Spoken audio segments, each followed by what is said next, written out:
Alhamdulillah, wassalatu wassalamu ala nabiyyina Muhammadin wa ala alihi wa sahbihi wa man tabi'ahum bi ihsanin ila yawmiddin. அன்பார்ந்த சகோதரர்களே சகோதரிகளே, நாங்கள் இன்று ஒரு ஹதீஸை பார்ப்போம். நபிகள் நாயகம் ஸல்லல்லாஹு அலைஹி வஸல்லம் அவர்களிடத்திலே ஒரு கூட்டம் வருகிறார்கள்.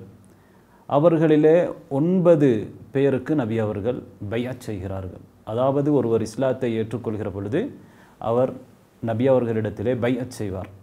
9 பேர்கள் பைஅத் செய்கிறார்கள். ஆனால் நபி அவர்கள் ஒருவருடன் பைஅத் செய்யவில்லை, தன்னுடைய கையை எடுத்துக்கொள்கிறார்கள். அப்போது அங்கே இருந்தவர்கள் கேட்கிறார்கள், அல்லாஹுடைய தூதர் அவர்களே, 9 பேருக்கு நீங்கள் பைஅத் செய்தீர்கள், இவரை விட்டுவிட்டீர்களே. அதற்கு நபி அவர்கள் சொன்னார்கள், இன்ன அலைஹி தமீமா, அவரிடத்திலே ஒரு தாயத்து இருக்கிறது, அதனால் நான் அவருக்கு பைஅத் செய்யவில்லை என்பதை தெளிவுபடுத்தினார்கள்.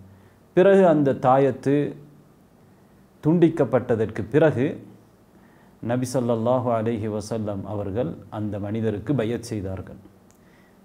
அதே நேரத்திலே அவர்கள் ஒரு வார்த்தையும் சொன்னார்கள், மன் அல்லக தமீமதன் ஃபகத் அஷ்ரக், யார் ஒருவர் ஒரு தாயத்தை கொள்விக்கொள்கிறாரோ கட்டிக்கொள்கிறாரோ அவர் இணை வைத்து விட்டார்.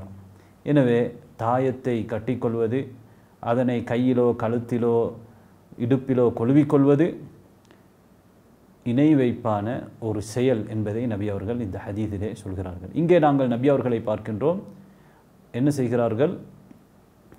தீமையை அந்த இடத்திலே தடுக்கின்றார்கள், அதனை தெளிவுபடுத்துகின்றார்கள். இது மிக முக்கியமான ஒரு விடயம். இந்த ஹதீஸ் அஹ்மதிலே பதிவாகி இருக்கிறது. இது ஒரு பலமான ஹதீஸ்.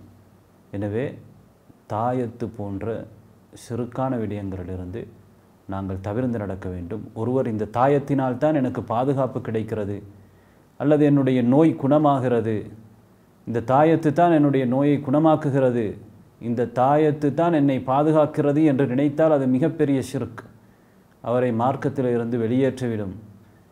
அல்லாஹ் தான் பாதுகாக்கிறான், ஆனால் இந்த தாயத்தின் மூலமாக பாதுகாக்கிறான், இந்த தாயத்தின் மூலமாக குணப்படுத்துகிறான் என்று நம்பினாலும் ஷிர்க். ஏனென்றால் அல்லாஹு தஆலா அந்த தாயத்தை குணப்படுத்துவதற்குரிய காரணமாக வைக்கவில்லை. குர்ஆனிலும் ஹதீஸிலும் எதுவெல்லாம் எங்களுடைய நோயை குணப்படுத்தும், எதுவெல்லாம் எங்களை பாதுகாக்கும் என்று வந்திருக்கிறதோ அதுதான் சபப். எனவே சபப் அல்லாத ஒன்றை நாங்கள் சபபாக நினைப்பது அதுவும் ஷிர்க். ஆனால் அது சின்ன ஷிர்க். சின்ன ஷிர்க் என்பதும் பெரிய பாவம் என்பதை நாங்கள் புரிந்து கொள்ள வேண்டும்.